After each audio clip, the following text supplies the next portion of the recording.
ကျွန်တော်သုံးချိန်မှာဗရိတ်ကိုလို့ခင်းတယ်သူရဲ့ဆောင်းဒီဗရိတ်တက်လို့ဆိုတာနော်သုံးချိန်မှာဗရိတ်ကိုသူဆောင်းဒီဗရိတ်တက်လို့ဆိုတာဒီဗရိတ်ကိုဗရိတ်တက်လို့ဆိုတဲ့နှစ်ထဲကတစ်ချိန်နှစ်ချိန်သုံးချိန်လေးချိန်ငါးချိန်၆ချိန်မြောက်ရင်ကျွန်တော်အစဆုံးပိတ်တဲ့10ပိတ်သူရဲ့ပြင်မှာခွန်ပိတ်သူရဲ့ပြင်မှာ1ပိတ်လို့ပိတ်အဲ့လို10ပိတ်ခွန်ပိတ်1ပိတ်လို့လဲရအဲ့1ပိတ်နောက်နဲ့မှာအဲ့တစ်ကသူထွက်ခဲ့ရင်တစ်ထိပ်သေးပဲထွက်တာဗျာနော်ဒါပြီးတော့ကျွန်တော်ပြန်ခင်းပြမယ်ဒီရဲ့လုံးလုံးဆက်ပုံလေးနော်အဲကြတော့ကျွန်တော်ဒီ break over break ကြောင့်2ပင်4ပင်6ပင်မှာ10ပိတ်ခွန်ပိတ်1ပိတ်လို့စပိတ်တာဒီစပိတ်လိုက်တဲ့10ပိတ်ဖြစ်ပြီးနောက်နဲ့မှာခွန်ပိတ်ဖြစ်တာနော်ကျွန်တော်အဲ10ပိတ်နဲ့တည်းကဖြစ်တာတွေကျွန်တော်မပြတော့ဘူးနော်ကျွန်တော်တို့သတ်တည်တစ်ခုပြရတယ်ခွန်ပိတ်တဲ့နှစ်ထဲမှာကြည့်လိုက်အဲ့309ခွန်ကမလေတန်းကြပြီးရတာ309ခွန်တဲကြတော့မှဆိုရင်ဒီဆိုင်မဖြစ်ပဲမကြဘူးရနော်309ခွန်တဲကြပဲအဲ့309ခွန်လို့ကြပြီနောက်နေ့မှာအဲ့935ပတ်လေဒီသားကိုလိုက်ကြပြီလား935ပတ်လေကြပြီသူ့ရဲ့ထက်ကထိတ်လုံးရသူ့ရဲ့အောက်ကလုံးရသူ့လုံးရထိတ်3လုံးက3ဆိုရင်အလဲ3လုံးက9ဆိုပိတ်3လုံးက10အဲ့390ကနှစ်ချမ်းပေါ့ပထမကတန်းကြတာနော်အဲ့လို395ရဲ့ထရဲ့အောက်ရဲ့သူ့ရဲ့ပေါင်းတဲ့390ကတည်းကြတယ်ရောနော်ကျွန်တော်တို့10ပိတ်ခွန်ပိတ်1ပိတ်နဲ့ထင်ရောက်သွားရင်တော့အဲ့935ဒီခွန်ပိတ်တဲ့နှစ်ထဲက309ခွန်ပေါ့နော်အဲ့လို935ကြိုက်တဲ့နှစ်ထဲမှာပေါ့1ပိတ်တဲ့နှစ်ထဲမှာကြည့်လိုက်ရှိုးကြည့်လိုက်နော်ဒီ935လည်းကြရဲ့သူ့ထက်ရဲ့သူ့အောက်ရဲ့သူ့ရဲ့ပေါင်းခဲ့တဲ့ကဏ္ဍနဲ့ပြုတ်ကြပေးရနော်အဲ့လိုဖြစ်ခဲ့တဲ့ကျွန်တော်ဒီ1ပိတ်လိုက်တဲ့935ကြခဲ့တဲ့နှစ်ဦးကိုသွားလိုက်နော်ရှိုးကြည့်လိုက်နော်တကယ်ရင်ဒီမှာထိတ်3လုံးက4နော်လေ3လုံးကခွန်အပိတ်3လုံးက1ဟို4ခွန်တဲ့ကဏ္ဍလေးနောက်တစ်နှစ်ကို100ရာခိုင်နှုန်းကြပေးရတာနော်ဒီမှာ100ရာခိုင်နှုန်းကျွန်တော်မထွက်ဘူးလို့ရေးပြောရတဲ့ဆိုင်ဘူးလို့နော်ကလနာမှာတွတ်မရဘူးဆိုတာမရှိဘူးဗျာနော်ကံကြိုးကြောင့်ပေါ့နော်ကျွန်တော်လည်းတင်းချီတီတော့မရဘူးလေးပေါ့နော်တောင်းချီရတော့ကျွန်တော်ရဘူးတွေဗျာနော်ဒါကူမရဘူးထင်လို့ကျွန်တော်ရတဲ့ကြောင့်ကျွန်တော်ကချပြလိုက်တယ်ဒီနေ့ဆန်ကချပြတာနော်ဒါကျွန်တော်တခါ YouTube မှာပြထားတယ်ဒါကျွန်တော် Facebook ကတကယ်ချင်းလေးတီးတန့်ပြရင်တော့ပြန်ပြပေးလိုက်တယ်အဲ့ဒါကျွန်တော်ပြောမယ်လေကိုပရိသတ်ကြောင့်10ပိတ်ခွန်ပိတ်1ပိတ်တယ်လှည့်တယ်ခွန်ပိတ်နဲ့မှာ309ခွန်ထွက်တယ်1ပိတ်တဲ့နှစ်ထဲမှာ935ပေါက်တယ်သူပေါက်တဲ့အထက်ရဲ့အောက်ရဲ့သူရဲ့ပေါင်းခဲ့တဲ့ကဏ္ဍဒီလက်ချက်ချင်းပေါက်တာဒီ935 1ပိတ်လိုက်တဲ့နှစ်ဦးကပေါင်းတဲ့4ခွန်တဲ့ကနောက်နှစ်ကိုတေချာတော့ဝေးလိုက်ကြပေးရတာသူကြပြီးသူ့ရဲ့ထိတ်လုံးရဲ့သူ့ရဲ့အောက်ကထိတ်လုံးရဲ့သူ့ရဲ့အောက်ကထိတ်လုံးရဲ့အဲ့ခွန်လေး3ဒီနဲ့နောက်နဲ့မွေးပြီးပြန်ပြီးပေးရတာသူပေးတော့မယ်အချိန်ကြလို့ရှင်သူကရှင်သူပေးတာဘယ်လိုပေးရလဲကျွန်တော်ပြတာကိုတေချာကြည့်နော်10ပိတ်ခွန်ပိတ်1ပိတ်လို့နှစ်ဦးကပေါင်းတဲ့4ခွန်တဲ့ကနောက်နေမွေးကြီးလဲလိုက်ကြရောခွန်လေး3ဆိုတဲ့ထိတ်3လုံးကနောက်နေမှာမွေးကြီးပြန်ပေးတာအဲ့ပြီးတော့မယ်ဆိုရင်သူဘယ်လိုနှစ်ကွက်တူပေးတာဒီနေ့ကခွန်3ညလေးတရားကနန်းကိုပေးရတယ်ခဏကဟာလီ4ခွန်1ဆိုတဲ့ပေါင်းထားခဲ့တယ်ဟောလီထိတ်3လုံးလေးလဲ3လုံးခွန်ပိတ်3လုံး1ဆိုတဲ့တစ်ချိန်3ချိန်ရဲ့ပေးရဟောလီ2ချိန်3ချိန်4ချိန်ကထောင်နဲ့4ခွန်30နဲ့ဒီခဏကဒီထိတ်3လုံး4 3လုံးပိတ်3လုံးတစ်ချိန်3ချိန်ပေါင်းနဲ့4ခွန်တဲ့နောက်နဲ့လိုက်ထွက်လိုက်သူ့ရဲ့ထိတ်ရဲ့အောက်ကထိတ်ရဲ့အောက်ထိတ်ရဲ့ခွန်လေးတော့နောက်နှစ်ကိုမွေးကြီးပေးလို့ရှိရင်သူ့ရဲ့ပေါင်းနဲ့ပေးရထောင်နဲ့4ခွန်30နဲ့တကွက်ထွက်ရင်တကွက်တူတူထွက်တာဒါကိုလေတေချာတခါလေမှတ်သွားကြနော်ဒါမျိုးဆိုင်မှုတွေကလိုင်းပေါ်မှာအများကြီးကကျွန်တော်ပြတာများပါတယ်နော်ကျွန်တော်လိုင်းပေါ်မှာပြတာကျွန်တော်တို့လည်းကြားပြီနော်ဒါပေမဲ့ကျွန်တော်ရင်တစ်ခါပြခဲ့တာဒီနာမည်နဲ့မဟုတ်ခဲ့ဘူးညာနော်လင်းတက်ဆိုတဲ့ကောင်းပါကြီးပြရတာလေကျွန်တော်တို့ဝင်ရနော်ကဲအဲ့ကြတဲ့ငယ်ချင်းတွေကျွန်တော်ပြောတဲ့ break go break တစ်ကြောင်းနောက်နဲ့မှာ break go break တစ်ကြောင်း2ပင်4ပင်6ပင်မှာ10ပိတ်ခွန်ပိတ်1ပိတ်တယ်နော်ခွန်ပိတ်နဲ့မှာ309ခွန်ထွက်တယ်1ပိတ်နဲ့မှာ935ထွက်တယ်ပေါင်းတဲ့ကဏ္ဍတစ်ခါလေးထွက်တယ်935ထပ်အောက်ပေါင်းတဲ့ကဏ္ဍတစ်ခါလေးထွက်တယ်နှစ်ဦးမှာပေါင်းခဲ့တဲ့4ခွန်တဲ့နောက်နဲ့မှာဝီဒီလိုက်ထွက်တယ်သူ့ရဲ့ထောင်ခွန်လေး3ပြီးနောက်နဲ့လိုက်ထွက်ပြရမှာသူထွက်တော့တဲ့ကဏ္ဍနဲ့ထပ်ကထွက်တဲ့ကဏ္ဍနဲ့ဒီနောက်နဲ့ထောင်နဲ့4ခွန်30ဒီပေါင်းထားတဲ့4ခွန်တက်ကဒီမှာလိုက်ကြတယ်လို့သူ့ရဲ့ဘေးကထောင်နဲ့4ခွန်30နဲ့အဲ့ဒီခွန်3ညာလေးနဲ့ဒီခွန်လေးတည်းလိုက်ခွန်လေးတက်လိုက်ကြတဲ့ခွန်လေး3ထောင်လေးနဲ့သူရှင်းကြတာပေါ့နော်အဲ့ကြောင့်ကျွန်တော်တနည်းအားဖြင့်နောက်ထပ်ထပ်ပြောမယ်နော်မ10ပိတ်ခွန်ပိတ်1ပိတ်လို့အဲ့နောက်နဲ့မှာတက်ကအချိန်ထဲတာထိတ်သွားခဲ့ရင်ကြည့်လိုက်နော်ရှိုးကြည့်လိုက်ဒါတစ်ထိတ်ဆိုတာဒါမနေ့ကကျွန်တော်ကောက်ပြားဦးရဲ့တစ်ထိတ်ကများသွားလိုင်းတစ်ထိတ်လာမှအောင်သွားတာနော်ဒီမှာကျွန်တော်ပြောမဟုတ်မနေ့ကစိန်ခေါ်ပြီးတော့ထုတ်ထားရတဲ့ကဏ္ဍအောင်လာပဲဒီမှာ138ဆိုတဲ့အထောင်လေးတစ်ထိတ်တဲ့စိတ်လို့138ဆိုတဲ့အထောင်လေးကနောက်နဲ့မှာသူကလည်းမွေးပြီးပဲဗျာနော်ဒါကြီးလည်းရှိုးသွားရင်နော်ဟုတ်ပြီနော် ရောက်ကကြမှာကျွန်တော်တီးတင်းပြမယ်နော်ခုပြတာလေးဒီမှတ်ကြည့်လိုက်ရှစ်ဘိတ်ခွန်ဘိတ်တစ်ဘိတ်တဲ့နောက်နဲ့တစ်တစ်စိတ်တဲ့စိတ်လို့တစ်ထိပ်ရဲ့အထက်ကထိပ်ရဲ့အောက်ကထိပ်ရဲ့တစ်တုံနဲ့စိတ်ကနောက်နဲ့မွေးသည်နော်ဟုတ်ပြီဒီမှာတစ်ဘိတ်နဲ့စိတ်ကထိပ်သုံးလုံးပေါင်းလေသုံးလုံးပေါင်းဝေသုံးလုံးပေါင်းနဲ့၄ခွန်တကနောက်နဲ့မှာကျသွားခဲ့သူရဲ့ထိပ်ရဲ့အောက်ကထိပ်ရဲ့ခွန်လေးတော့လည်းနောက်နဲ့မွေးသည်နော်ဒီမှာကမွေးသည်လေးရှင်းပါနော်နောက်နေ့ထောင်နဲ့၄ခွန်တကလည်းမွေးသည်တစ်နေ့တည်းအများကြီးလာမှာအဲကြတော့ရှစ်ဘိတ်ခွန်ဘိတ်တစ်ဘိတ်ကြောင့်နောက်နေ့မှာတစ်တစ်စိတ်ထိပ်ရဲ့လို့အဲနှစ်ကုံကဒီခွန်လေး30ထောင်ကလည်းနောက်နဲ့မွေးသည်ပဲတော့သူကခဏနှစ်ကွက်တည်းထပ်ထပ်တော့ရှင်းကြတာနော်လောက်ဆိုရေးတယ်လားမသိဘူးနော်ကျန်တဲ့ပုံမွေးတွေတော့ကျွန်တော်ကဆရာသားခြံထားရလိုက်မယ်နော်ဒါကိုယ်တိုင်ညာဆုံးပြီးတော့ထိုးလို့ရတယ်အဲ့ဒါကပထမကပ်ပဲရနော်အဲ့ဒါဒုတိယကပ်တည်းကျွန်တော်တို့သွားကြတယ်နော်ဒုတိယကပ်တည်းကျွန်တော်တို့ပထမကပ်လိုပဲနော်၃ချိန်မှာပရိတ်ကိုစောင်းဒီပရိတ်တယ်ပဲနော်ဒီမှာ၃ချိန်မှာပရိတ်ကိုသူ့ရဲ့စောင်းဒီပရိတ်တယ်ပေါ့နော်ဒီလိုပရိတ်ကိုပရိတ်တယ်လို့ပြခဲ့လို့ကျွန်တော်တို့ဒီပရိတ်တဲ့နေတဲ့ကတစ်ချိန်နှစ်ချိန်သုံးချိန်လေးချိန်ငါးချိန်၆ချိန်မှာဒီမှာစာလုံးပိတ်တဲ့၈ပိတ်ဘေးမှာခွန်ပိတ်ဘေးမှာတစ်ပိတ်ဒီလိုဖြစ်တာဒီမှာပရိတ်ကိုပရိတ်တဲ့ကြောင်းမို့တစ်ပင်နှစ်ပင်သုံးပင်လေးပင်ငါးပင်၆ပင်9ပင်မှာ၈ပိတ်ခွန်ပိတ်တစ်ပိတ်မို့အဲ့နောက်နေ့တစ်ကတစ်ချိန်ထက်စိတ်တာနော်ခွန်ပိတ်တဲ့နှစ်ထဲမှာ309ခွန်နော်ဒီမှာနော်တစ်ပိတ်တဲ့နှစ်ထဲမှာ930ထောက်ပေါင်းကောင်လိုက်ပြင်သွားတော့တပုံးနဲ့လာမှာပရိတ်ကိုပရိတ်တဲ့တပင်နှစ်ပင်သုံးပင်လေးပင်ငါးပင်6ပင်မှာ8ပိတ်ခွန်ပိတ်တစ်ပိတ်နော်အဲ့တစ်ပိတ်ကအဲ့နောက်ထဲမှာကြည့်လိုက်တစ်ချိန်သေးပဲထိမှာဒီမှာဟောတစ်ချိန်သေးပဲထိမှာဟောဒီမှာရတစ်စိတ်တယ်အဲ့တစ်စိတ်ဆိုအဲ့1ရဲ့9ရဲ့10ရဲ့ထိတ်သုံးလုံးကအဲ့နောက်နဲ့မွေးတီးလို့သူကပေးရတာဒီမှာမွေးတီးပေးတာနော်ဟုတ်ပြီအဲ့ကျွန်တော်တို့10ပိတ်ခွန်ပိတ်တစ်ပိတ်ဒီခွန်ပိတ်ကောင်မို့အဲ့20မှာအဲ့309ခွန်ကတဲ့ဆော်ကြရပါဒီမှာတဲ့ဆော့ရဗျာနော်ဆော့လို့အဲ့နောက်နဲ့ဒီ935ပတ်တယ်လိုက်ပါ935ပတ်တယ်လိုက်ပြီလို့ရှိရင်သူ့ရဲ့အောက်ရဲ့သူ့ရဲ့ထိတ်ရဲ့သူ့ရဲ့ပေါင်းရဲ့ထိတ်သုံးလုံးက6လေသုံးလုံးကခွန်ပိတ်သုံးလုံးက9အဲ့ခွန်ဆောင်ကတစ်ခါလေးကြတာဟောဒီမှာကြည့်သွားရှုသွားပထမကလို့ပဲ309ခွန်ကြတယ်နောက်နဲ့မှာ935ကြတယ်ထိတ်ရဲ့ခရဲ့ပိတ်ရဲ့ဒီပြုတ်ကြရင်အဲ့နှစ်ဦးကပေါင်းခဲ့တဲ့4ခွန်တက်ထောင်ကနောက်နဲ့မှာဝေးပြီးကြတာဒီမှာလဲ309ခွန်ဖြစ်တယ်935ဖြစ်တယ်ထိတ်သုံးလုံးက6လေသုံးလုံးခွန်ပိတ်သုံးလုံးကခွန်ဆောင်ကကြတော့အဲ့နှစ်ဦးမှာပေါင်းလိုက်ထိတ်သုံးလုံးက8လေသုံးလုံးကခွန်အပိတ်သုံးလုံးကခွန်အဲ့ခွန်10ခွန်ကနောက်နဲ့မှာမွေးတီးတွေကြပေါင်းကြပြီသူမွေးလိုက်ကြတဲ့အောက်ကထောင်က8-9တက်ဆိုတဲ့ထောင်ကနောက်နဲ့မွေးပြီးပေးတာဒါထပ်ထားတာနော်စိုက်တူကနန်းတူတယ်ဒါပေမဲ့နောက်ဆုံးမှာဖရင်သွားပြီးထပ်တာရနော်ရိုးရှင်းတယ်နော်ကျွန်တော်တို့ဒီမှာစစ်ပိတ်ခွန်ပိတ်တစ်ပိတ်တဲ့နှစ်ဦးမှာပေါင်းခဲ့တဲ့4ခွန်တက်ကနောက်နဲ့မှာမွေးကြရင်သူ့ရဲ့အောက်ကထိတ်သုံးလုံးကနောက်နဲ့ကိုမွေးသည်နော်ဒီမှာလည်းစစ်ပိတ်ခွန်ပိတ်တစ်ပိတ်ကြတယ်နောက်နဲ့မှာတစ်ကတစ်ချိန်ရက်ကြတယ်အဲ့တစ်ကိုရှက်ထောင်ကနောက်နဲ့မွေးသည်နော်ဒီမှာစစ်ပိတ်ခွန်ပိတ်တစ်ပိတ်တဲ့နှင်းမပေါင်းတဲ့ခွန်ရှက်ခွန်ကနောက်နဲ့မှာမွေးကြတော့ဒီအောက်ကထိတ်သုံးလုံးထောင်ကလည်းနောက်နဲ့ကိုမွေးကြီးထပ်ထားနေတာနော်ပထမကလည်းအဲ့တိုင်းပဲစစ်ပိတ်ခွန်ပိတ်တစ်ပိတ်ကြောင့်နှင်းမပေါင်းတဲ့4ခွန်တက်ကနောက်နဲ့မှာလိုက်ပြီးပြုတ်လို့ထိတ်သုံးလုံးခွန်လေးတော့နောက်နဲ့မွေးသည်လို့စစ်ပိတ်ခွန်ပိတ်တစ်ပိတ်ကြောင့်နောက်နဲ့တစ်ထိတ်တယ်မို့1-3ရှက်ထောင်ကလည်းနောက်နဲ့မွေးပြီးပေးတာအဲ့လိုပေးတာရှင်းလာမသိနော်အဲ့ကြတော့ဒီကိုပရိတ်တဲ့စစ်ပိတ်ခွန်ပိတ်တစ်ပိတ်တယ်309ခွန်ပေါက်တယ်935ပေါက်တယ်ပေါင်းရင်ကနန်းခါလဲကြတယ်နောက်နှစ်ကထိတ်ကခွန်10ခွန်နောက်နဲ့လိုက်ပြီးတော့မွေးကြီးကြရင်သူ့ရဲ့အောက်က8-9တက်ဆိုတဲ့ထောင်ကနောက်နဲ့မွေးပြီးစစ်ပိတ်ခွန်ပိတ်တစ်ပိတ်ကြောင့်နောက်နှစ်မှာတက်က30ရက်ဆိုတော့1-9-8ဆိုတဲ့ထောင်ကလည်းမွေးပြီးပေါ့နော်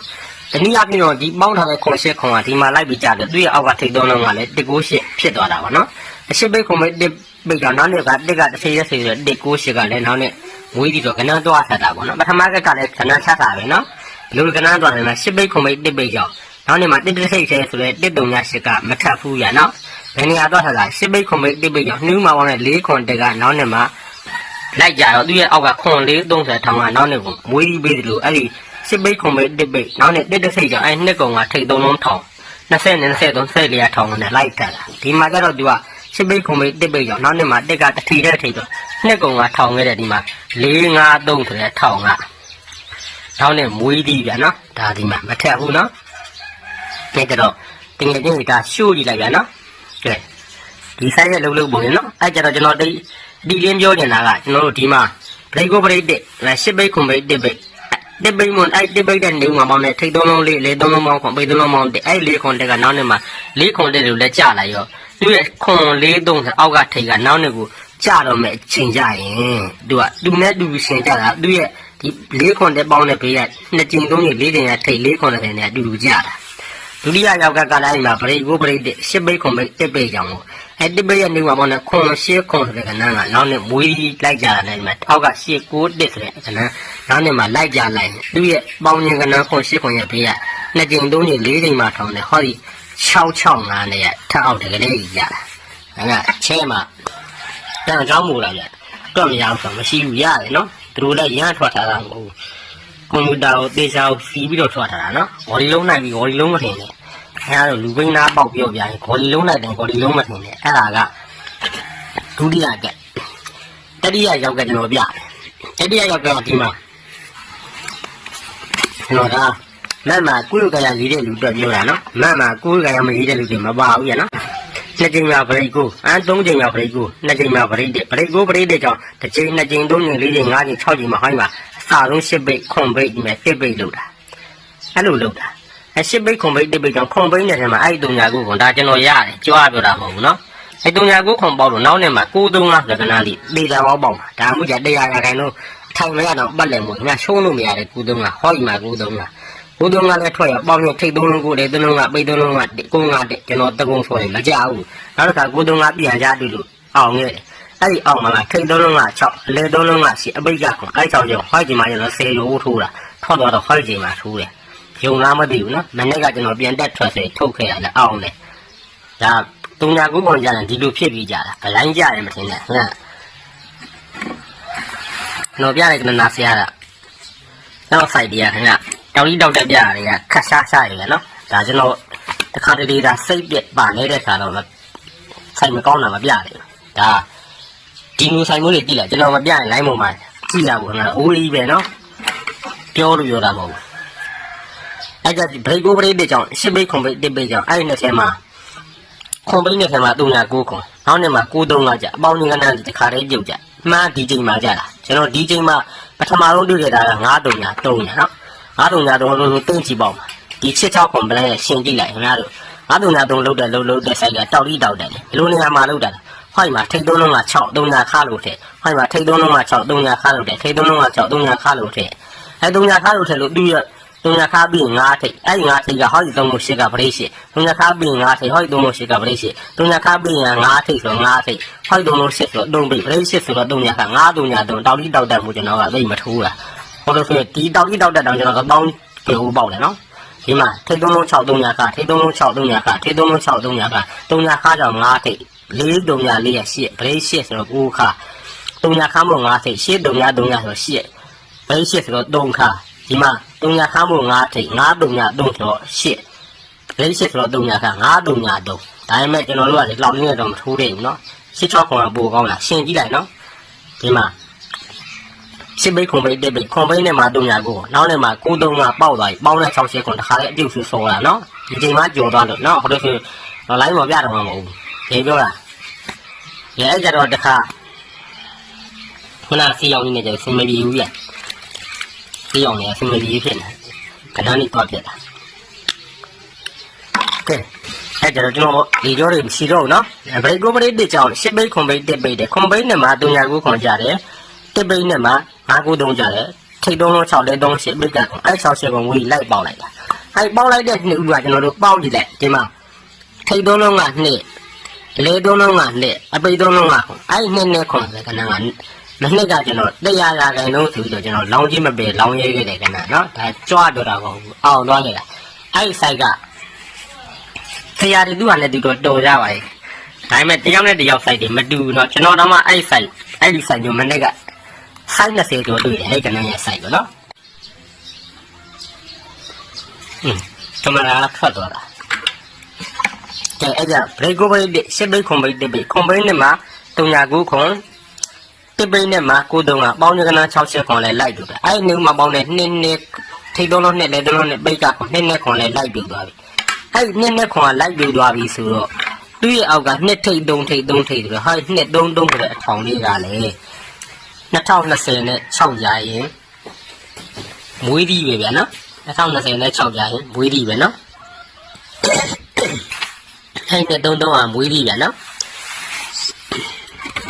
ညရှင်းပြမယ်ရပထမကတ်နော်ဘရိတ်ကိုဘရိတ်ရှစ်ဘိတ်ခွန်ဘိတ်တစ်ဘိတ်ရဲ့ နေဦးမှာပေါင်းတဲ့4ခွန်တက်ကနောက်နဲ့ကိုမွေးသည်ကြရင်သူ့ရဲ့အောက်ကခွန်4 3000ကနောက်နဲ့ကိုမွေးသည်နော်ဒီမှာလေကိုပရိတ်ရှစ်ပိတ်ခွန်ပိတ်တစ်ပိတ်မအဲ့နေဦးမှာပေါင်းတဲ့ခွန်8ခွန်ကနောက်နဲ့မှာကြတယ်တော့သူ့ရဲ့အောက်က8 9တက်ထောင်ကနောက်နဲ့မွေးသည်လေကိုပရိတ်ရှစ်ပိတ်ခွန်ပိတ်တစ်ပိတ်နေဦးမှာပေါင်းတဲ့2နဲ့ခွန်ကနောက်နဲ့မှာကြတယ်သူ့ရဲ့အောက်က2 3 3အထောင်ကဒီနှစ်ဆဲကိုမွေးသည်နော်ကဲနောက်တစ်ခုပြမယ်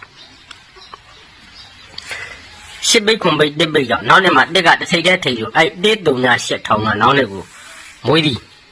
ဒီမှာရှစ်ပိတ်ခွန်ပိတ်တစ်ပိတ်ကြောင့်နောက်နဲ့မှာအဲ့တက်ကရှိုက်တဲ့တစ်စိတ်တည်းဆိုလို့အဲ့198ဆိုတဲ့ထောင်ကမွေးသည်ဒီမှာ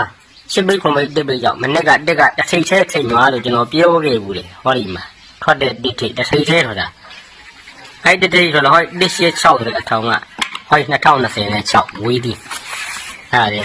186ပဲเนาะဒါထိုင်နေရတော့ကိုကြိုက်တဲ့ထိုင်နေသူဒါ186อ่ะမွေးသည်ဒါလည်းပြပေးတာနောက်တစ်ခုထပ်ပြမယ်ဟဲ့ရှစ်ပိတ်ခွန်ပိတ်တစ်ပိတ်တော့နောက်နေ့မှာတက်ထိတ်ထဲထိတ်ခဲ့20နဲ့4ချိန်ကခွန်20နဲ့23 24က2နဲ့3နဲ့4ကခွန်4 3တောင်ကနောက်နေ့မွေးသည်ဟဲ့ရှစ်ပိတ်ခွန်ပိတ်တစ်ပိတ်ကြောင့်နောက်နေ့တက်က30ရဲထိတ်လို့20နဲ့23 24ကထိတ်3လုံးထောင်က4 5 3ကနောက်နေ့မွေးသည်အဲ့မှာရှစ်ပိတ်ခွန်ပိတ်တစ်ပိတ်ကြောင့်နောက်နေ့တက်က30ရဲထိတ်လို့ဟဲ့20နဲ့23 24ချိန်ကဟဲ့28ခွန်ဆိုတဲ့အထောင်ကမွေးသည်ဒါကျွန်တော်ဟိုတစ်ဆိုင်မှာပြခဲ့နော်နှစ်ချိန်က6နှစ်ကိုပြန်ပြီးတော့ဖြီးပြီးပေါင်းနေလို့ဆိုခင်ဗျားတို့ပြုံပြီးတော့ထိုးပြလိုက်လို့ပြောတဲ့ဆိုင်မျိုးအဲ့လိုဆိုင်မျိုးဖြစ်ခဲ့လို့ရှင်ခင်ဗျားတို့လည်းမမဟုတ်ကျွန်တော်လည်းစော်မှာမဖြစ်ခဲ့ရင်တော့မထိုးရဘူးပေါ့နော်ဖြစ်မှာတော့မှာကဲပြလိုက်မှာအဲ့ကြတော့ရှစ်ပိတ်ခွန်ပိတ်တစ်ပိတ်ကြောင့်ဒီနှစ်ဦးမှာပေါင်းတဲ့4ခွန်တက်ဆိုတဲ့ကဏ္ဍကနောက်နဲ့မှလိုက်ပြီးကြတော့အဲ့ခွန်4 3000ကနောက်နဲ့ကိုတူကြလို့ရှင်သူ့ရဲ့ဒီပေါင်းတဲ့နာ490ထောင်နဲ့အတူတူကြတာရှစ်ပိတ်ခွန်ပိတ်တစ်ပိတ်ကြောင့်ဒီနှင်းမောင်နဲ့ခွန်8ခွန်ကနောက်နဲ့မွေးကြီးကြတယ်ဒီရှစ်9တက်ဆိုတဲ့ကဏ္ဍကနောက်နဲ့လိုက်ကြလို့ရှင်ဒီတွန်းနဲ့ထောင်နဲ့6ချောင်းကနဲ့တွေ့ကြတာဒီမှာလည်းရှစ်ပိတ်ခွန်ပိတ်တစ်ပိတ်ကြောင့်ပေါ့အဲ့ဒီကထိတ်သုံးလုံးနဲ့လေသုံးလုံးခွန်နဲ့ပိတ်သုံးလုံးခွန်နဲ့ခွန်နောက်နဲ့လိုက်ကြအဲ့နဲ့33ထောင်ကဒီနေ့ကြခဲ့လို့ရှင်သူ့ရဲ့ဒီမှာလိုက်ပြီးထောင်ထားတယ်ဟောဒီကက်ကလေးထောင်နဲ့ဟောဒီခွန်ရဲ့3ရဲ့8ရဲ့ဆိုတဲ့အထောင်လေးနဲ့ကအဲ့နှစ်ကောကတကွက်လာရင်တကွက်ကအတူတူလာမှာကျွန်တော်ခုဒီ233အားရဲ့ခွန်38အားရဲ့ကတကွက်ကြရင်တကွက်ကြမှာပေါ့ဗျာဒါမှတ်ထားလိုက်ပေါ့နော်ကျွန်တော်ဒီနေ့ရခင်ဓမ္မကလေးနဲ့တူပြန်ပြီးတော့ရှင်းပြလို့ရနော်ဒီကိုပရိတစ်ဖြစ်လို့ခဲ့လို့10ပိတ်ခွန်ပိတ်1ပိတ်ကြောင့်1ပိတ်ရဲ့နှုတ်မှာပေါင်းတဲ့4ခွန်တက်ကနောက်နဲ့မှမွေးကြီးကြခဲ့လို့ရှိရင်သူ့ရဲ့အောက်ကခွန်4 30အထောင်လေးကနောက်နဲ့ကလိုက်ကြခဲ့သူပေါင်းသူခွန်4တက်ပေါင်းတဲ့ဘေးက4ခွန်30လေးနဲ့ထောက်တွေ့ကြပေးတာဗျာနော်ကဲဒုတိယကပရိကိုပရိတစ်ကြောင့်10ပိတ်ခွန်ပိတ်1ပိတ်တယ်နှုတ်မှာပေါင်းတဲ့ခွန်8ခွန်ကနောက်နဲ့မှမွေးကြီးကြခဲ့လို့ရှိရင်ခွန်8ခွန်ကမွေးကြီးကြခဲ့လို့ရှိရင်ဒီအတွက်အောက်က8 9တက်ထောင်နဲ့နောက်နဲ့လိုက်ကြရင်သူခွန်8ခွန်ပေါင်းတဲ့ဘေးကဒီ665ထောင်လေးနဲ့တွေ့ကြတာနော်ဒီမှာလည်းပရိကိုပရိတစ်ကြောင့်မို့10ပိတ်ခွန်ပိတ်1ပိတ်ကြောင့်1ပိတ်ရဲ့နှုတ်ကထိတ်သုံးလုံးနဲ့လေသုံးလုံးနဲ့ပိတ်သုံးလုံးကိုအဲ့ဒီနဲ့ကောင်နောက်နဲ့မွေးကြီးကြရင်ဒီနှစ်33ထောင်လေးကတင်းကျပ်လိုက်ကြဖို့အတွက်ဒီနှစ်ခွန်ပေါင်းတဲ့ဘေးကဒီခွန်38ထောင်လေးကတွေ့ကြမှာပေါ့နော်အဲကြောင့်တကယ်ချင်းနေပေါ်လာတဲ့တနည်းအားဖြင့်ကျွန်တော်ကြံပြုချင်တဲ့ message ကဒီချိန်မှာကျွန်တော်38အတွဲပြုပြထားတဲ့အတွက်ကြောင့်မို့ဒီခွန်38အားကိုလည်းနှစ်တက်ထိုးလို့ရတယ်နော်ဒီကောင်ကတော့ကျွန်တော်ပြတယ်နော်ကျွန်တော်ပြထားတဲ့ဆိုင်ရှိပါတယ်နော်ပရိကိုကျွန်တော်ပြထားတာရှိတာပေါ့နော်ဒီ9နောက်တိုင်းဒီစီပေါင်းကပရိကိုမှု6ထိပ်ကြောင့်ပေါ့နောက်နဲ့2ချိန်မြောက်က684ဆိုတဲ့ကဏ္ဍက6ထိပ်ကဏ္ဍကဒီမှာထိပ်3လုံးက4လေ3လုံးအထိပ်3လုံးက6လေ3လုံးက4အပိတ်3လုံးက6 6 4 8ဆိုတဲ့ကဏ္ဍကဒီစီပေါင်း9နဲ့ထဲကပရိကိုဖြစ်ခဲ့ရင်အော်ဆိုတဲ့ကောင်လေဒီမှာ9နောက်တိုင်းဒီ9နောက်တိုင်းဒီစီပေါင်းကပရိရှင်မှု8ထိပ်မို့နောက်နဲ့2ချိန်မှာ6ထိပ်နဲ့6ခွန်နဲ့ဆိုတဲ့ကဏ္ဍကိုဒီမှာထိတ်3လုံးက2လေ3လုံးက6ပိတ်3လုံးကအဲ့နဲ့6ခွန်ဖြစ်တဲ့ပရိခွန်ကိုပရိရှိကတစ်နှစ်နဲ့3နှစ်ထဲကဒါစီပေါင်း9နဲ့ထဲကပရိရှိပေါ့နော်ဒီမှာ9နောက်တိုင်းဒီစီပေါင်းကပရိခွန်9နောက်တိုင်းဒီစီပေါင်းကပရိခွန်ကိုခွန်ထိတ်မှုဒီ2ချိန်ရောက်က6နှစ်ကိုဒီမှာ6ပတ်လေ6ကပေါင်းတဲ့အခါမှာဒီစီပေါင်း9နဲ့ထဲကပရိခွန်ဖြစ်နေတဲ့7ခွန်နဲ့ပတ်လေရနေတကုံထိုးလို့ကျွန်တော်ပြောတဲ့ကဏ္ဍပေါ့ရနော်ကဲဒီတော့ဆိုကဲဒီလည်းမလားမသိကြနော်တကယ်ချင်းနေကဲကျွန်တော်တကယ်ချင်းနေဒါတခုလေးကျွန်တော်ကောက်ပြီးတော့ထည့်ပြီးတော့ပြီးရအောင်ရနော်ကဲဒါလေးကတော့ကျွန်တော်ထိုင်လေးမပေးတော့ဘူးဗျာနော်ဖွဲ့ဝင်နေတော့ကျွန်တော်စစ်ပေးလိုက်မယ်ဖွဲ့မို့တဲ့ကိုကြီးတော့ကျွန်တော်ဗလိုက်နေပြမှာတော့ဒီ8305လို့ထိတ်ထောင်သွားခဲ့ရင်တွေ့ရအောင်ဒီနှစ်ပေးလိုက်တာ နှစ်ပိတ်လိုက်ပြီးတဲ့အောက်ဒီ3လုံးမိုင်နဲ့ဗရိတ်နှစ်ကိုပေးရဗျာနော်ဒါပထမကနော်ဟုတ်ပြီဗျာဒုတိယရောက်ကလေးကျွန်တော်သွားမယ်ဒီမှာ835လို့ထိတ်ထောင်နေရင်အောက်သူ့ရဲ့အောက်မှာနှစ်နောက်ထိုင်လိုက်တာသူ့ရဲ့အောက်ဒီ3လုံးမိုင်နဲ့ဗရိတ်နှစ်လိုက်တာပေါ့နော်ကဲတတိယရောက်ကလေးကျွန်တော်ဒီမှာဗျာ835လို့ထောင်သွားပြီဗျာဟိုက်မှာနှစ်ပိတ်လေးလိုက်ပြီးဗျာဟိုက်နေရမှာ3အပိုင်နဲ့ဗရိတ်နှစ်ပေါ့နော်3အပါနဲ့ဗရိတ်နှစ်ပေါ့ကဲအဲကျတော့ဒီပြည်နေတဲ့ message လေးကကျွန်တော်ချယူပေးလိုက်မယ်ဒါကြိုက်တဲ့အထိုင်လေးနဲ့ကြိုက်တဲ့နေရာလေးတွေရှာပြီးတော့ကုပနာထိုးပေါ့နော်ရှစ်ချိန်မှာ3ပိုင်နဲ့BREAK ပရိနှစ်ပေါ့ရနော်ကဲလောက်စင်ဒါကိုတို့ဒီလည်းမသားမသိဘူးနော်